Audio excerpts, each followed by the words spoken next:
Hello and welcome to another video. This time we're going to look at playing sounds. We'll be looking at playing a fixed duration note. We'll look at making white noise. We'll be looking at how to play a sound only while a button is pressed. And we'll also look at importing sound samples.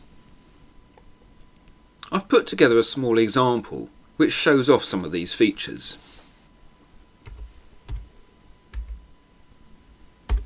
Our program is asking us to press buttons A, B or C, and each one of those is going to give us a different example.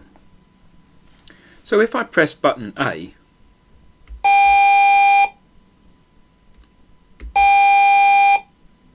it plays a sound for a fixed duration.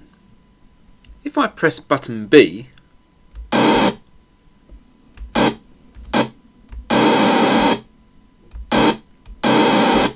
it plays some white noise, only whilst we've actually got our finger on the button. And finally, if I press button C,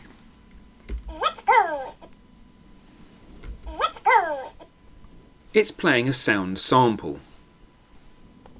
So how do we achieve that with our code? Well, our program is pretty similar to the other programs we've been writing. At the beginning we do need to load a sample sound so that it's already in memory. And we're printing out the simple message on the screen. But our main loop is simply looking for keys being pressed. As usual, we're looking for the escape key.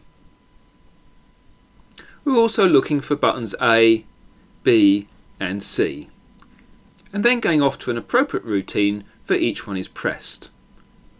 Well, in the case of button B, we're actually doing something different depending whether it's pressed or not pressed.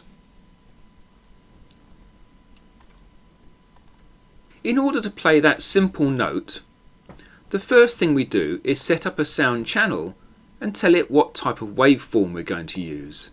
In this case, we're going to be using a square wave, which is 0. The second command that we're going to send off is to actually play a sound on a channel. We're on channel 0, we've set up the waveform type, and now we're going to tell it what volume we want, what frequency, and for how long, and it will play for that fixed duration. In order to play the white noise, we've set the waveform type, this time of channel 1, to be the Vic noise chip sound.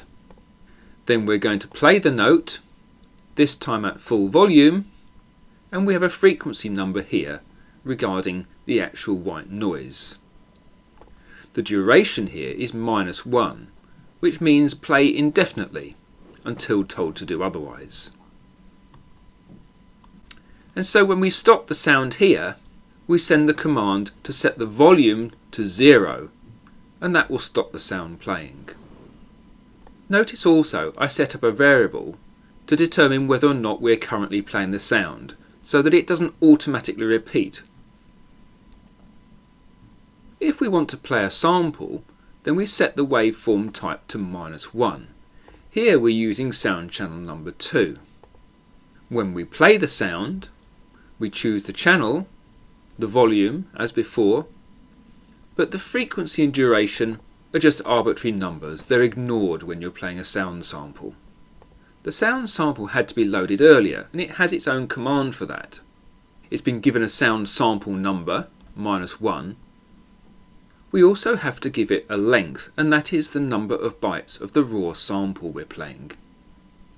When we include the raw sample sound, it must be an 8-bit PCM file sampled at 16 kHz.